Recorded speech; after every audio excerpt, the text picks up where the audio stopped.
Hey guys, welcome back to my channel. క్విక్గా కొబ్బరి పచ్చడి ఎలా చేసుకుందామో చూద్దాము. ముందుగా పాన్ పెట్టుకొనేసి పచ్చిమిర్చి వేయించుకోవాలి. దాంతోపాటు కట్ చేసిన కొబ్బరి కూడా, పచ్చి కొబ్బరి వేయించుకోవాలి.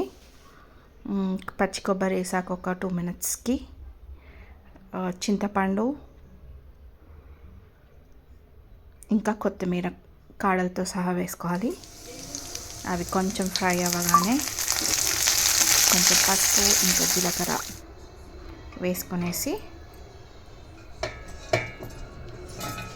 ఒక 4-5 వెల్లుల్లి రెబ్బలు ఇంకా కొంచెం సాల్ట్ వేసుకొని మిక్సీ వేసుకోవాలి. మిక్సీ వేసుకున్న దానికి తాలింపు పెట్టేసుకోవాలి. ఆయిల్, తాలింపు గింజలు, ఎండుమిర్చి, కరివేపాకు యాడ్ చేసుకొని తాలింపు వేసేసుకోవాలి. That's it. Hope you like the video guys. Please subscribe to my channel.